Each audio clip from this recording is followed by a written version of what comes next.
A historical tower stands in the middle of London. It was a sign of power and strength for the Old Kingdom, but behind this veil of glory is a very bloody past of torture and killings that were unlike anything the world had ever seen. These are the hidden stories of the most horrible ways people were put to death in the Tower of London, from Margaret Pole's brutal and botched beheading to the inhumane hangings and famous death by sawing. Origin, the birth of the Tower of London. It was 1078. The smell of the Norman conquest was still strong, and William the Conqueror, who was King of England, knew he had to keep it that way. His recent win was impressive, putting England at the top of the world's power and glory. But a crown on the head is heavy, and a huge kingdom like Britain needed a huge stone fortress to protect its borders. This is where the Tower of London got its start. It took 20 years to finish. Stones from Caen, France, were brought by masons from Normandy. England had never seen anything like this before.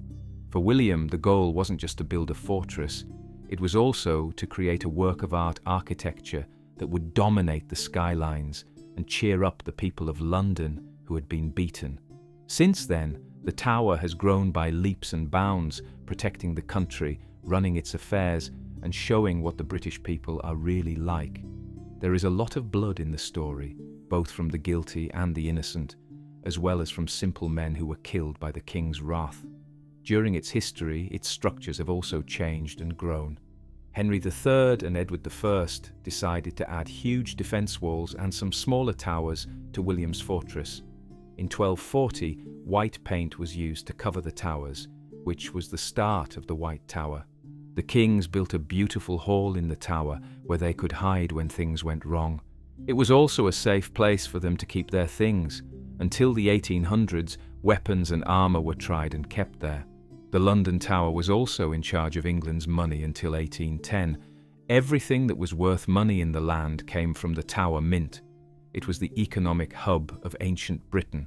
The Tower's defences have never failed, but during the Peasants' Revolt of 1381, rebels were able to get through the open gates.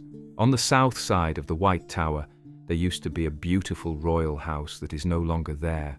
He updated the rooms in this tower so they would be ready for the coronation of his new wife, Anne Boleyn, in 1533. After 3 years, Anne went back to the tower, but this time it wasn't to see her lover. She was charged with adultery and treason and would finally be put to death. After a few days, it was May 19th, 1536. When the royal court called Jean Romo, he went from France to England over 1,000 miles. It was the infamous Thomas Cromwell who picked him for this job because he was known for always getting a clean cut. Many people had died at his hands, some of them guilty and some of them innocent. The condemned queen was about to join the list of people whose souls he had cut off from their bodies. Romo, like many other executioners in those days, was a bad guy who had to be there. People didn't love or hate him because he had a job that no normal man could take on. Even though Romo wore the garb of death, he was amazingly sophisticated. He wore expensive rings, breeches that were trimmed with braid, and royal blue velvet shirts that were the exact opposite of what he did for a living. He was the only man of that size who could handle the Queen's execution because no one wanted to see the bloody head of the pretty lady being cut off from her body. Even though sleeping with the king's brother was a terrible sin, she should have been treated with honor when she died. Boleyn said his last words before leaving, "I pray God save the king and send him long to reign over you, for a gentler and more merciful prince was there never." Before he dropped the sword on the queen's neck, Romo was nice enough to keep her busy. Boleyn was put to death so quickly that her mouth was still moving in prayer after the clean cut sent her soul to the great beyond. Romo, on the other hand, felt so bad about what he had done that he turned down Thomas Cromwell's offer of a bag of silver coins. The Tower of London had a lot of bloody past, and this was just one example. People now look at it as a landmark from the past and admire its beauty and grace, but the real story isn't nearly as interesting. The prisoners of the Tower. The Tower of London has been many things since it was first built. It went from being a beautiful building meant to protect England after a terrible war to a symbol of death and injustice. Many prisoners were locked up in dark cells and specially made rooms while they waited to be killed in horrible ways. Ranulph Flambard, the Bishop of Durham, was the first one to escape from jail in 1101. To get into the White Tower, Flambard used a rope that was hidden in a gallon of wine to climb through one of the windows. Between this gun event and 1941, when the last person was put to death at the Tower, a number of other important people were jailed and put to death there. King prisoners, like John Balliol of Scotland, were allowed to bring in staff even though they were prisoners. Others were also free to go shooting or shopping, but people who were suspected or found guilty of treason had to follow strict rules while they were in jail. It got even worse for people who were caught making fake coins and planning against the monarch. Princess Elizabeth, when she was young, was locked up by her half-sister Mary I because she thought Elizabeth was working against her. In March 1554, she walked into the Tower for the first time. The guards bowed in honour, which wasn't common for political inmates. After a few weeks, she was given house arrest because there was no more proof against her. Around the same time, her mother, Anne Boleyn, was also arrested. There were many famous people who were locked up at the London Tower. Some that come to mind are Jane Boleyn, Countess Rochford, Margaret Pole, and Robert Devereux. Richard III had William Lord Hastings killed by cutting off his head in 1483. During the famous Black Watch uprising in 1743, Farrar Shaw, Samuel Macpherson, and Malcolm Macpherson were killed by being shot on the Tower Green. In November 1605, guards found Guy Fawkes hiding in the tunnels below Parliament with barrels of gunpowder all around him. They brought him to the Tower to be questioned. It turned out that Fawkes had planned with a group of people to kill James I at the state opening of Parliament. He was locked up and abused for several months in the Queen's house at the Tower of London before being hanged. His death was not honourable in any way. He and his accomplices were hanged, drawn and quartered, and their bodies were put on show all over London to scare people who might want to do the same thing they did.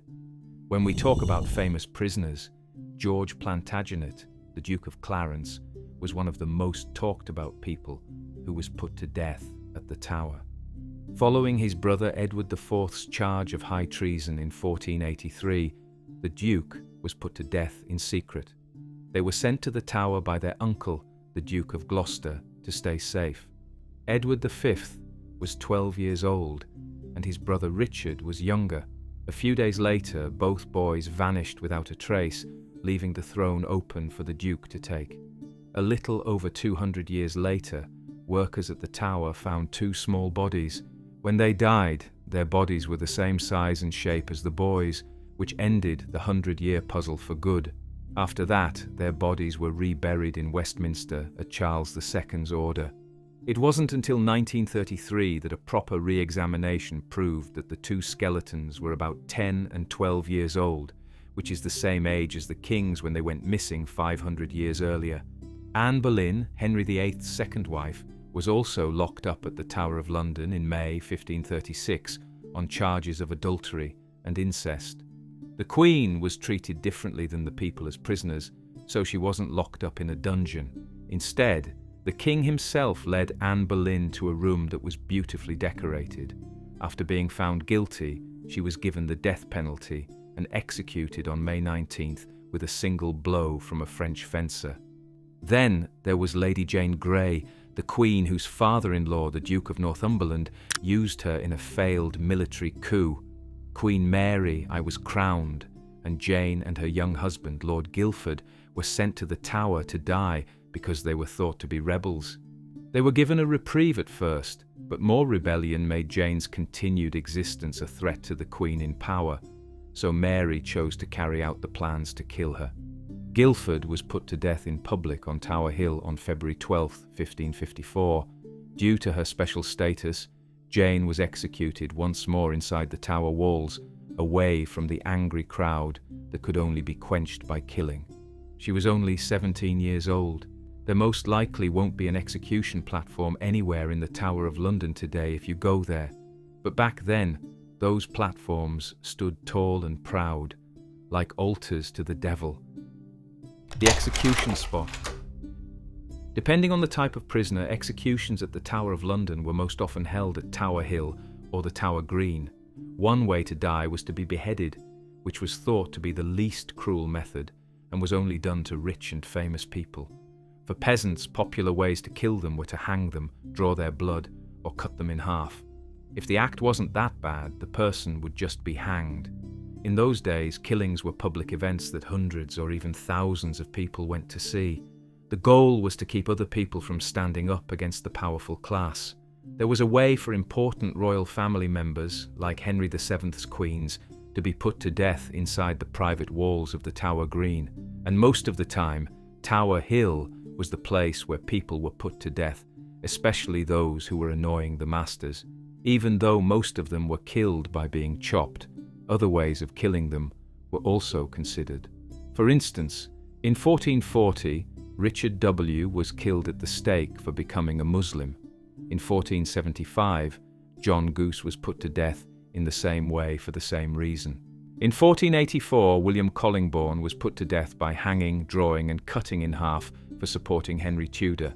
Then there were the three nameless people who were put to death in the same way in 1532 for making fake coins, which was a treasonable crime at the time.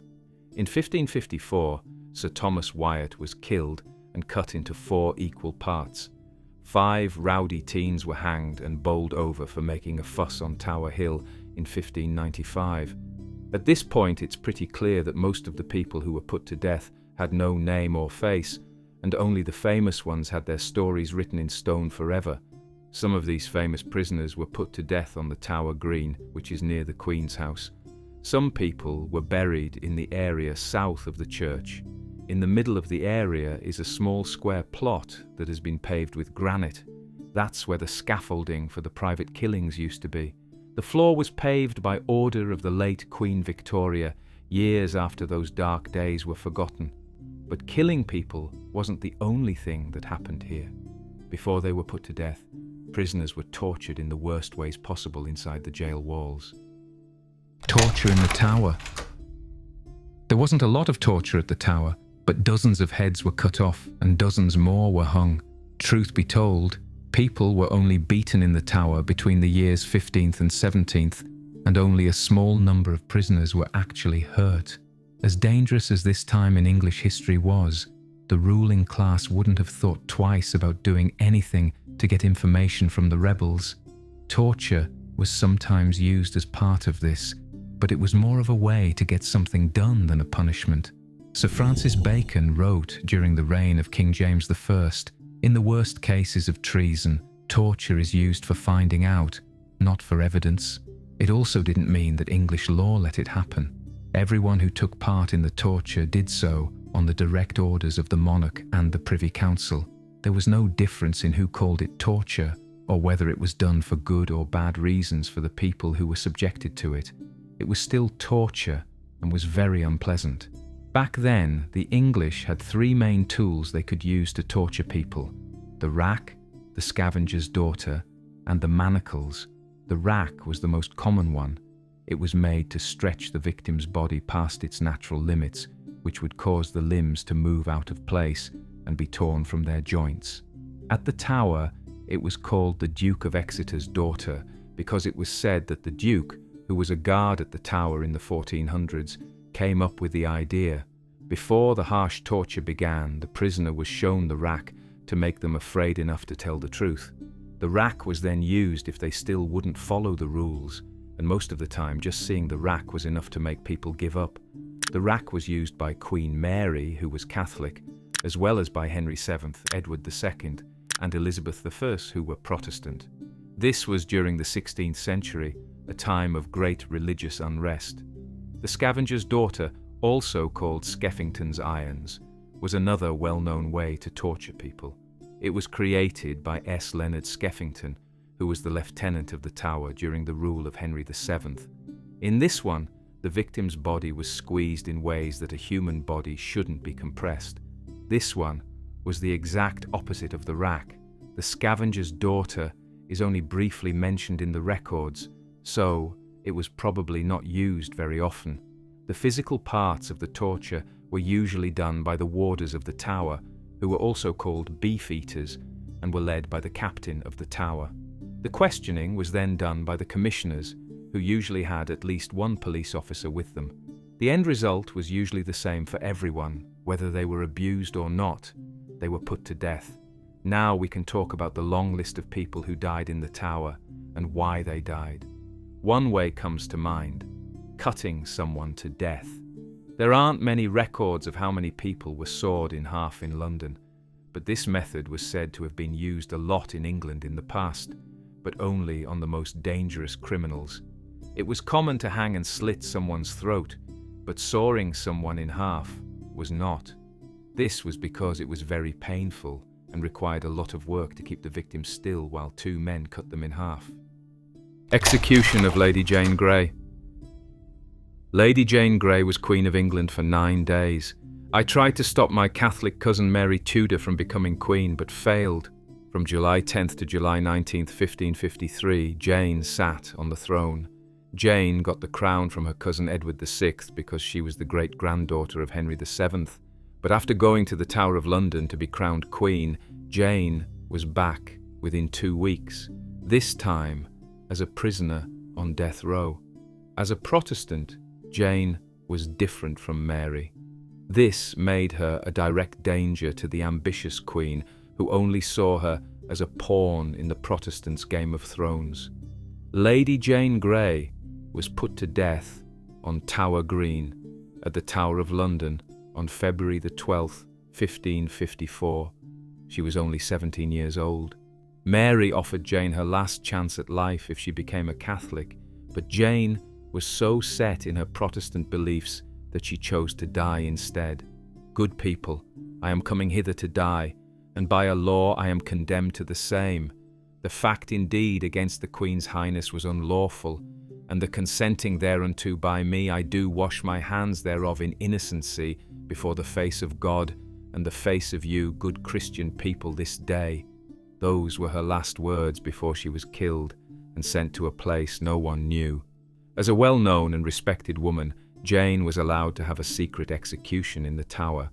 While wearing black, the young woman stayed calm as she went to the scaffold on Tower Green, just an hour after her husband was put to death. She then read Psalm 51 from her prayer book and gave her gloves and handkerchief to one of her ladies. She then gave the prayer book to the lieutenant of the Tower. Then she took off her dress, hat and collar, put a blindfold over her eyes, and told the executioner to kill her quickly. In an instant, her head was on the block, and with a quick swipe of the blade, the horrible thing was over. Jane had died. She wasn't the only famous person who was put to death for insulting the royal family, though. Execution of Sir Thomas Wentworth.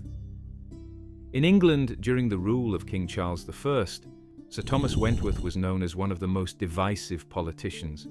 Wentworth pushed for a very tough stance with the Scottish Covenanters when he was Earl of Strafford. There were a lot of complicated events that led to his removal from office for treason by both Houses of Parliament. This was the start of his trip to the Tower. His execution is one of the most well-known political deaths in English history, with many paintings and pictures showing it. As the time of his death got closer, the Earl walked steadily to Tower Hill. His steps and breath were like those of a leader marching an army to success, not like those of a man on death row about to face his sentence. A huge crowd gathered to watch him be put to death. When the axe was used to cut off his head, the whole place exploded in cheers. "His head is off! His head is off!" Everyone hated Wentworth, but not everyone hates the Archbishop of Canterbury. Execution of William Laud. In 1573, William Laud was born in Reading. He became well known in England when he spoke out against Puritanism. In 1633, Laud was named Archbishop of Canterbury. He quickly rose through the ranks and became Chancellor of Oxford University. Even though no one could deny how smart he was, his teaching made a lot of people hate him, especially Puritans. Things got even worse when he had 3 Puritans arrested for writing pamphlets that were critical of his views. They were branded with the letters SL, which stood for seditious libel. On their cheeks and their ears were cut off. People often say that power changes hands quickly, and it didn't take long for the authorities to turn against Laud. The Commons got rid of Laud for high treason on February 26, 1640. Laud went to court to defend himself, but in the spring of 1644 he was sent to jail. He was freed by the king in 1643, but he was still put to death with a hard blow from an axe. Laud got what he deserved in the end, just like Thomas More, who also got caught up in the power game in medieval England and paid a high price for it. Execution of Thomas More. Some words that could be used to describe Thomas More were English lawyer, politician, statesman, and famous humanist scholar around the world. When he saw the executioner's blade, though, none of that mattered. More was a devout Catholic and a devoted follower of the Pope. In the 1520s, he used his growing power to fight the Lutheran movement and protect Catholic doctrine. By 1532, he was very upset about King Henry's growing power over the church and all the bad things the king did against it. His biggest mistake, though, was not going to see Anne Boleyn crowned king in June 1533. He clearly got into trouble with the king for this, and after a short trial for disloyalty to the king, he was given the death penalty. Thomas More was killed on Tower Hill in front of a huge crowd in July 1535, but the person who led the killing was also going to die soon. Execution of Thomas Cromwell. There were many bad people in the Tudor age, but Thomas Cromwell was likely the worst of them all. At the time, he was responsible for some of the most famous acts. He pushed people down and did everything he could to stay ahead in power. That is, until 1540, when Cromwell was put to death on Tower Hill after being found guilty of betraying the crown. Some of the charges against him were treason, heresy, greed, and worst of all, planning to marry Princess Mary. Not only did the Protestant Church hate him, but so did the Catholic Church, because his only goal was to destroy the Catholic Church. Before he was put to death in public, Cromwell gave a speech that moved the crowd in which he denied being guilty. "Many have slandered me and reported that I have been a bearer of such as I have maintained evil opinions, which is untrue, but I confess that, like as God by his Holy Spirit doth instruct us in the truth, so the devil is ready to seduce us, and I have been seduced." When Thomas was put to death while kneeling at the block, he got one of the worst and most brutal killings of that time. But it wasn't even the worst killing ever. Mary, Queen of Scots, owns that record. Botched executions, the horrors of the Tower. Historically, royal prisoners were given some extra time before they were put to death. Because the people who killed them were very skilled, it only took one blow to the neck to kill them. Mary, Queen of Scots, unfortunately got treated much worse. Mary was put to death by the executioner's axe on February 8, 1587, after being found guilty of crime. The first blow, though, didn't hit her neck, it hit the back of her head. The executioner raised his axe to try again, and she moaned in pain. It worked this time. He hit the Queen in the neck, but the head was still attached, so it would take a third hit to finally cut off her head. It was still horrifying, though, because as the executioner lifted the head and prayed, "God save the Queen," the head fell to the ground in front of hundreds of people. It looks like Queen Mary had a wig on. The sad finish of Thomas Cromwell is also like this story. In 1540, he was caught on several charges, including high treason, and on July 28, 1540, he was beheaded. Like Mary, it took several hits to finally cut off Cromwell's head because the executioner wasn't very good at what he was doing. Then there was Margaret Pole, who was George, Duke of Clarence's daughter. Margaret was put to death on May 27, 1541, by the sons of her cousin Henry VII. She broke the law by backing Catholicism and planning to kill the king. But Margaret wouldn't agree that she was guilty, so she wouldn't help with her death. Her neck had to be forced onto the wooden block. The executioner was also new, so he kept hacking the woman in the neck, head, and back. Her body took 11 hits before they said she was dead. The Tower of London is thought to be one of the most eerie places in England because of its terrible past. Many people have seen ghosts and experienced other supernatural phenomena there. All of these scary stories, from Anne Boleyn's Walking with the Dead to Margaret Pole's Suffering Spirit screams, can still be heard in the Great Tower's rooms today.